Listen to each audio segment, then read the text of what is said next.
US और Iran की war के स्टार्टिंग डेज से हमने एक बात क्लियरली बोली है, ये वॉर खत्म हो चाहे पीस डील के ऊपर कोई फाइनल डिसीजन हो, हम स्टेटमेंट मानेंगे सिर्फ आईआरजीसी का या सुप्रीम लीडर का। ना यूएस ना Trump not even Iranian government का स्टेटमेंट यहाँ पे वैलिड होगा या लागू होगा।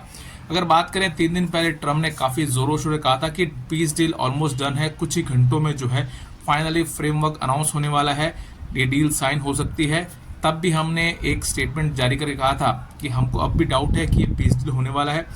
अगर हुआ तो ये टिकेगा नहीं, और अगर इसको टिकना है तो शर्तें जो होगी आईआरजीसी और सुप्रीम लीडर की वो मानी जाएगी तो ही टिकेगा। स्टेटमेंट भी उनका आएगा तो ही माना जाएगा, ना ही ईरानियन गवर्नमेंट, ना यूएस, ना ट्रंप, किसका भी स्टेटमेंट वैलिड होगा। अगर आप देखें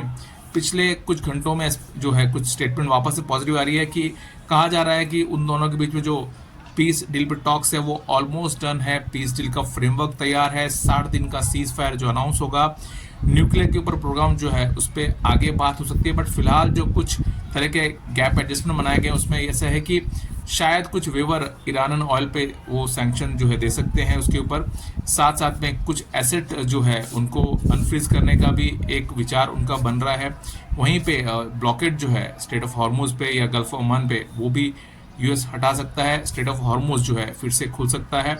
कुछ बातें आ रही है, अब तक क्लियर नहीं है। ट्रंप काफ़ी ज़ोरों शोरों से अनाउंस कर रहे हैं, यूएस के जो होम सेक्रेटरी बोल रहे हैं, मार्को रूबियो बोल रहे हैं, बट ईरान गवर्नमेंट ने एक स्टेटमेंट में ये कहा है, अनऑफिशियल स्टेटमेंट में ऐसा सोर्सेज आ रही है कि उन्होंने ये कहा है कि जो ट्रंप बोल रहे हैं और जो एक्चुअली बात हो रही है उसमें काफ़ी डिफरेंस है। अब तक पीस डील पे विचार चालू है, पॉजिटिव डिस्कशन चल रहा है, बट पीस डील पे कोई फाइनल डिसीजन नहीं हुआ है। हमारा अब भी मानना है कि ईरानियन जो अथॉरिटी है उनके पास पावर नहीं है। आईआरजीसी और सुप्रीम लीडर का जो कुछ शर्तें हैं उसमें प्रमुख शर्तों में पहला यह है कि वो यूरेनियम जो है यहाँ से बाहर नहीं भेजेंगे,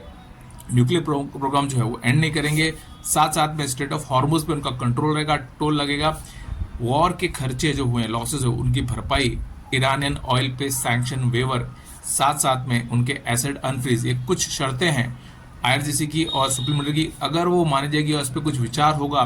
तो यहाँ पे फाइनल पीस डील हो सकती है। अगर ऐसा ही कोई टेम्परेरी एडजस्टमेंट करके पीस डील हवा में अनाउंस कर दी तो टिकेगी नहीं, वॉर का खतरा अब भी बना हुआ है। अगर ये पीस डील नहीं होती है तो भी ट्रंप के ऊपर फेस सेविंग के लिए एक अटैक या स्ट्राइक कर सकते हैं, और आईआरजीसी सुप्रीम लीडर जो है वो भी इसके काउंटर के लिए रेडी है। तो दोनों तरफ से स्टेटमेंट जो है हालांकि कॉन्ट्राडिक्टरी है, हमको लग रहा है स्टेटमेंट आ रही है, बट फाइनल जो है पीस डील अनाउंस होगी जब सुप्रीम लीडर यहाँ पे उसको अप्रूवल देंगे, वरना ये नहीं होगी।